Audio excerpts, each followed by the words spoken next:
Hey there, this is Jenny Hill.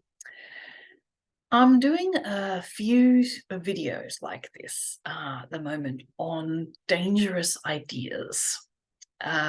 Given the work that we've been doing at Authentic Living around trauma, we're coming up with a number of examples that people are showing us of ideas that, although they seem reasonable on the surface, are actually quite dangerous if you apply them in a situation where somebody actually has trauma going on. So, for example, one of my clients sent me a little infographic that is headed "What I Can Control and What I Can't." And in the area out of my control are things like the opinions of others, the actions of others, the future, the past, what happens around me, what other people think of me, the outcome of my efforts, how others take care of themselves, which is all well and good and all very reasonable. Obviously, those are not things you can control, right? But the tricky bit is the bit that's labeled in my control. In here, we have my boundaries, my thoughts and actions, the goals I set, what I give my energy to, how I speak to myself, how I handle challenges. Now, under normal circumstances, when you have a fully functional brain and your prefrontal cortex is available and your limbic system and emotional system are all functioning normally, then yes, you can control your boundaries. You can control your actions and to a lesser extent your thoughts.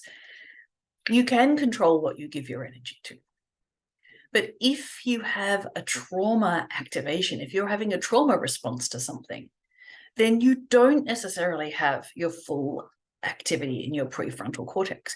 You don't necessarily have your limbic system, your emotional system in its normal state. So you can't necessarily control some of these things that are labeled as in my control.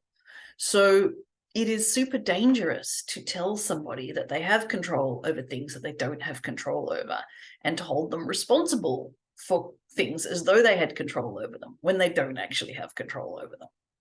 So let me take an example. What I give my energy to.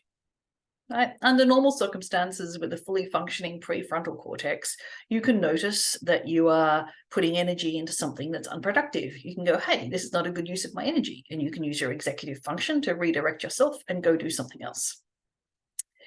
If you are in a trauma response, the choice as to where you put your attention and where you put your energy and your adrenaline, what you are moving towards, what you're moving away from, happens at a much deeper level in the brain than the prefrontal cortex. It happens before you think.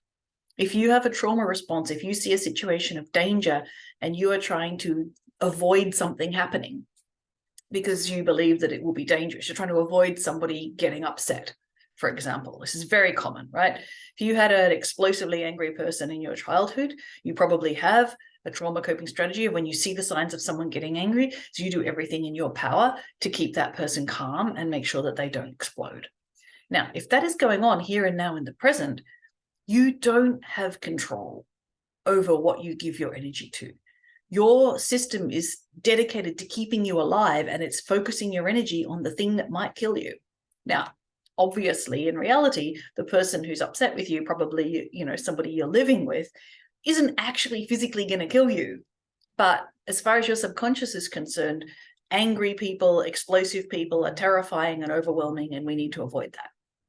So it's important that you are at the very, very least trauma aware so that you understand what you can and can't expect people to control.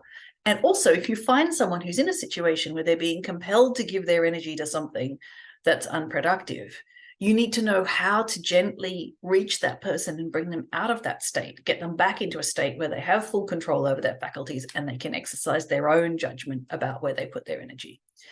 So if that's of interest to you, either for yourself or others, I encourage you to rock up to our trauma masterclass, where you will learn everything you need to know about trauma awareness, how it manifests, and how you can apply the knowledge for yourself and the people you care about.